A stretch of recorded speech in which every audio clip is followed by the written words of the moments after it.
Music. I unfortunately had to move back with my family after my most recent breakup. He and I were living in Boston together in an apartment. We got just a little word of advice. Never sign a lease with someone who you recently got into a relationship with. He was not the person I thought he was. My parents live in Western Massachusetts. If you've ever been to Massachusetts, you'd know the more west you get, typically the more rural it gets. I'm not a big country girl. I like to be in or near a major city, especially since I'm in my 20s still. My parents' area is super boring. I'm hoping I'm only here temporarily until I find another apartment I can afford myself, though I'll be staying away from Boston for reasons. I had to get a job back at the urgent care facility I used to work at before I moved. They welcomes me back excitedly, even if it is just temporarily, until I move again. The trade-off with this job, though, is that I tend to work undesirable hours, meaning overnights. Though the shifts are easy, they're boring, and they entirely mess up my sleep schedule. On social life, not that social life is even the best around here. After my shifts, sometimes I'll stop for what's considered my dinner, usually takeout, since not much is open at these hours. Though this morning I got out at 4 a.m. and there's a bagel place that opens at that time, and they serve a lot of types of food. So I stopped by there and grabbed a chicken sandwich and a salad. I was going to eat it once I got home. I also had to make a pit stop for gas. As well, I stopped at the local Shell station, one of the few gas stations open at this hour. That was on the way home. The parking lot for the station is huge, and yet I hardly ever see any other cars in there, even during the day. I went inside to pay cash to save a little money. I went back outside to the pump, and there was now another car at one of the other pumps. It was a blue sedan. A guy got out of the car as I was walking over to the pump as I began fueling. I noticed him start to fuel up as well. I guess he locked the handle in place so that it would automatically keep dispensing gas without him holding it, because he walked through the two pumps to my side and then said to me, "Want to see a funny trick?" I immediately hated this interaction. Still, for some reason, I said, "What's the trick?" He then started doing that stupid old trick where you pretend you're pulling your finger off with your other hand by just folding it down. He kept looking down at his hands and then back at me with this kind of sarcastic looking expression, as if he knew what he was doing was stupid. But honestly, I couldn't tell. I fake laughed so that he'd go away, but he didn't stop. He kept doing the trick even after I looked away and tried my best to pretend not to notice anymore. When I felt the click of the gas nozzle indicating that the tank was full, I was so relieved. I quickly ratcheted the nozzle to the pump and hurried inside for my change. When I came back outside, the man wasn't in sight anymore, yet his car was still there, and the hose was still pumping gas into his car. I didn't want to stick around to catch his attention again. I got back in my car, though, just out of paranoia. I checked the back seats just to make sure he wasn't hiding back there. I locked the doors, and then I was back on the road. I was home in about 5 minutes. After that, I was so excited to eat my 4:30 a.m. dinner. I picked up the spare from my parents' hiding spot, unlocked the door, and then quickly hid it back in its hiding spot. I locked the door once I entered, as I always do. I went straight to the kitchen to eat. I make sure to be quiet when I get home late, so as not to wake up my parents. We only have 2 cars in the family, so I share my mom's car. I didn't need a car in Boston anyway, but since I moved back, I'd just been using the hidden spare key they would hide in the front to let myself in. As I was at the table eating, I heard the front door being unlocked and then opening and closing. I stopped chewing and froze to listen with a mouthful of food. I said, "Mom, Dad." No answer. I didn't hear any footsteps or anything. I hurried out of the kitchen to take a peek in the foyer. No one was in there. I felt like my heart was in my throat. I ran up the stairs to my parents' room and barged in. I was horrified to see both my parents in bed, and they were both awoken to my very forceful opening of the door. I sat very quietly, but in a clear panic that someone just came inside the house. My dad jumped out of bed and hurried downstairs. I cautiously followed behind him. He turned on all the lights of every room we passed. Then he went out front to check for the spare key, and it was missing. My mom and I were absolutely horrified, yet my mom still found the time to lecture me for not checking my surroundings before raiding the key. My dad began searching every room in the house, and we followed. When he was done checking my older brother's room, he left to continue searching and left the lights on. And here I stayed behind in this room and decided to check a couple of the spots that I felt my dad had missed, because I know internally I didn't expect to find anyone. I checked under the bed, and then I checked the closets. Nothing. So I went downstairs to the main floor. It seemed my dad was already checking in the basement. I was honestly horrified to go into the basement right now, even with my dad down there. So I stayed on the middle floor with my mom, but curiosity still got me, and I went to the dining room, which is adjacent to the foyer by the front door. I got down on my knees and looked under the table, and there he was. It truly did not feel real. There was that man from the gas station hiding under the dining room table. I recognized him instantly. I screamed as loud as I could, and in response, my mom started to scream too. My 65-year-old dad came up the stairs as fast as he could. Ready to fight this intruder, the man came out from under the table and began fending off my dad, who was at least 20 years his senior, and as my mom and I saw him overpowering my dad, we began doing whatever we could as well, hitting and punching at the man as my dad still held on to him. It was when all three of us were attacking him that he finally decided to retreat and fled through the front door. This was when we called the cops, and thank God for a quick response time. However, that man still had the key to the front door. That night, the police left a police car parked in our driveway to deter that man from coming back. My dad wedged a chair in front of the front door as well, and slept in the living room. The next day, he switched out the lock to the front door, and with that, my parents' days of hiding a key outside were over. I do feel guilty for bringing that dangerous man to my parents' house, and it was definitely on me for being careless, but honestly, I think that man followed me with his headlights off because I didn't see any cars behind me the entire ride home. I'm happy for my and my family's safety though. However, this just made me want to move out of here. Even music? More, I like driving at night because there's nothing more that I hate than driving in traffic. I'm from New York, Long Island specifically, and the traffic here is truly unbearable. My brother lives in Florida, and I like to go down and visit pretty often. It's a long drive though, depending on when you leave it could be upwards of 18 hours. I like to leave New York very early in the morning, like 2 a.m., so that I could be out of all the high traffic areas by the time any cars are on the road. So it was a Thursday morning at 2 a.m. that I was leaving home to get on the road. I stopped for my morning coffee at Dunkin' Donuts, knowing I had a long, grueling drive ahead of me. The reason I was driving and not flying was because I was going to be down there for a whole month.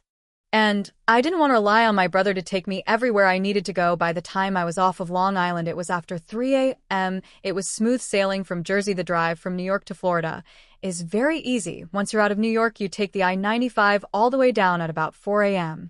The hunger was starting to set in, and so I pulled off the I-95 at the first sight of a food sign. I saw Wendy's on the sign, and so I figured I'd get breakfast from there. I skipped breakfast at the house because waking up so early, I feel like your brain doesn't have a chance to realize how hungry you are for a few hours. At least that's me personally. I followed the signs to the Wendy's. I was in some random spot in Jersey. There were no street lights here. I felt like I was in the middle of nowhere. Just about the only light was from my headlights. When I got to the Wendy's parking lot, some of the lights were on, and I saw a car in the parking lot.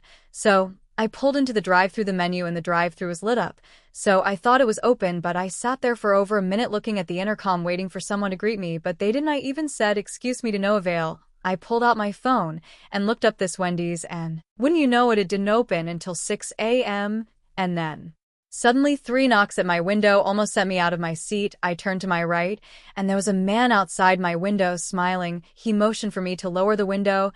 I didn't really feel comfortable doing that, so I just cracked it open just enough to hear him. He said, "The place isn't open," and I said, "Yeah, I actually just found that out." He then told me that he was stranded. He pointed to the one other car in the parking lot over there and said his battery died. He practically begged me to come help him jumpstart his car.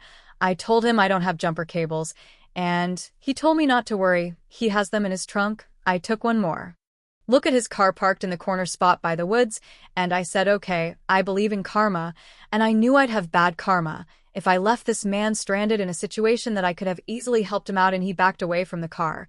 So I could pull my car next to his since he was parked ahead, and I did the same to align our hoods as close as possible. I got out from my car. After popping my hood, he went to go pop his hood and grab his jumper cables. After we connected the cables to the respective terminals, I started my car again. We gave it a minute before I told him he should go try starting his car. He took his sweet time walking inside, but when he tried starting it, the car didn't start, so we gave it another couple of minutes, and then he tried it again. Still nothing. This was weird considering he had just been driving the car, so his battery shouldn't need that long to get enough of a charge to start again. The guy then asked me to hang on as he walked away and got on his phone. He started speaking in Spanish in a pretty low volume. I can't really understand Spanish, so I wasn't even bothering trying to hear what he was saying. He came back to me after his call and said that his friend said to give it a few more minutes and try one more time. I said, okay, I was trying to do the right thing, but I was also hoping this wasn't going to eat up much more of my time. But the last thing I was expecting was hearing the aggressive sound of two pickup trucks' engines flooring it into the parking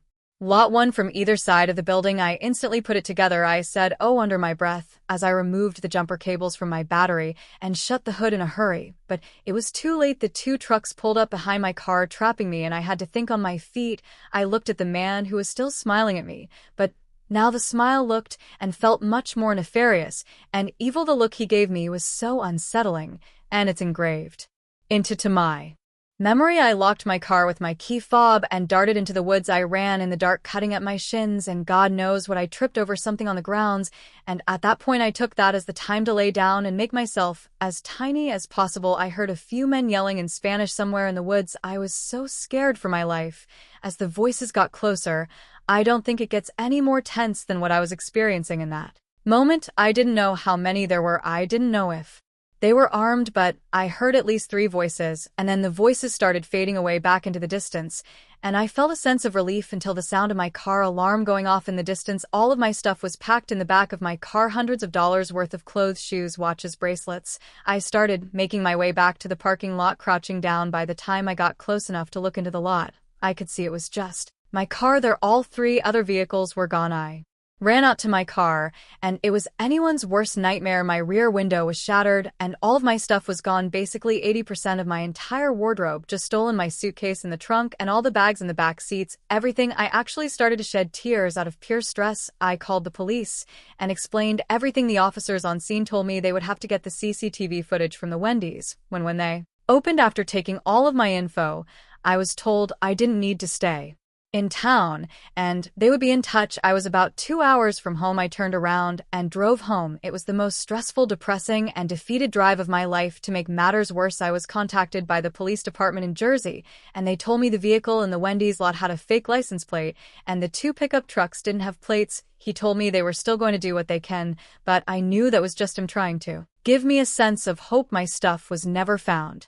Those bastards got away with it. Like I said, I believe in karma, and I hope those pieces of filth got what was coming to them. We've all taken a long car trip, haven't we? We've all passed that rest area sign multiple times, wondering if we could make it another 20 minutes or not before having to take a pee break or stretch. Sometimes you're lucky and get one of those huge rest areas with the big buildings with food and everything, but most other times, depending on where you are, you'll be lucky to get a little one with a tiny building just for restrooms and nothing else. Well, I was on a long road trip, a 15-hour road trip actually, and a big chunk of that drive was overnight. I won't say from where to where because I don't really think that matters much, but I will say that I was in some bum area on the east coast of the US. It was late at night, and I was powering through the drive. Not many cars on the road at this hour. In fact, it was a pretty rare scene to see another car on the road this late. I was reaching that uncomfortable point in the ride where I had to use the bathroom, and I was just getting overall antsy in my seat from sitting for so long. I started keeping an eye out for a rest area sign,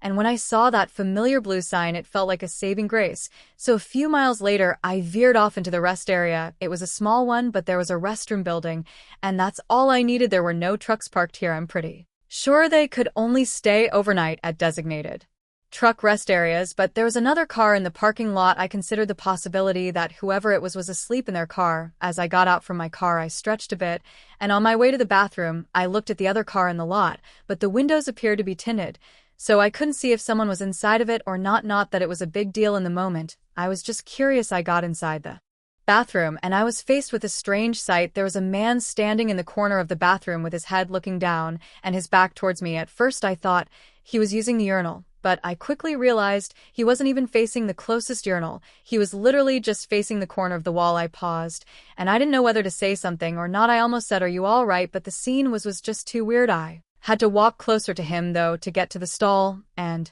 honestly, I was almost scared to get near him. I just tried to mind my business and keep a normal pace. I walked into the stall and closed the door. Honestly, though, I couldn't go to the bathroom with someone else in the room. I'm one of those people. It was just too dead silent in there. It was weird. I stood in the stall for like a minute trying to at least pee, but I couldn't for some reason. I flushed the toilet anyway and left the stall, but now the man had turned around. He was still standing in The same spot, but now he was facing me. I could see his face, and he was looking at me. I'm not one to ever judge someone's appearance, but this man was the scariest looking man I'd ever seen. There was something so unsettling about his face, specifically his eye region. The expression he had was a blank stare. I hadn't had a social interaction in over 10 hours, and this caught me way off guard. Instead of saying anything, I quickly turned and headed out of the bathroom. I got to my car and wasted no time turning it on and backing it up. As I looked in the rear view mirror, I saw that man walking in the direction of my car. I drove fast away to get him out of my sight. I was relieved to get back on the highway. However, that was the only relief I got. I still had to use the bathroom. I was sure it would only be another 20 minutes or so till the next one I could hold it. I was right. It was about 20 minutes before I got to the next rest area. It was another nearly identical one as the other. Like I said earlier, most are pretty similar. No cars were in this one, thank God. I pulled into a spot right in front of the bathroom and hurried to the stall. And let's just say I felt a lot better very quickly. As I was finishing up in the stall, I heard footsteps enter the room. I thought they'd stop at one of the urinals, but the footsteps came straight to the stall and stopped. I saw someone's shoes through the bottom crack of the door. They were literally standing on the other side of the stall. My first thought was that it was that guy from the other bathroom. He followed me. My social anxiety was handicapping me from saying anything initially until I finally mustered up the courage to say, "Someone's in here." No response to this, though. Now I knew I was in trouble. The only thing I could do was dial 911, put on speaker so that the man could hear the operator say, "911, what's your emergency?" I said loud and clear. "I'm being followed by a dangerous man. I feel threatened." As the operator asked my location and details, I answered everything in a loud voice and a tone suggesting that I was implying you to the man. Thank God this worked. As the person turned and walked out of the bathroom, I told this to the operator, but said I still would feel safer waiting in here until police came, and that's what I did. A knock at the bathroom door from a police officer was my cue to safely come out. I described the man and the vehicle I saw at the other rest area, the creepy encounter, and then the second creepy encounter. At this one, we checked my car as well to make sure it wasn't messed with at all. After determining that he was gone, the officer and I left the rest area at the same time, and eventually he turned off the highway. The rest of my road trip went normal, but damn, was this a terrifying night. I never been followed before. I know with almost 100% certainty that the person outside of the stall was the same creep that was in the first bathroom. It just feels extra weird because I'm a male. These things I feel like usually seem to happen to women, but I guess it can really happen to anyone.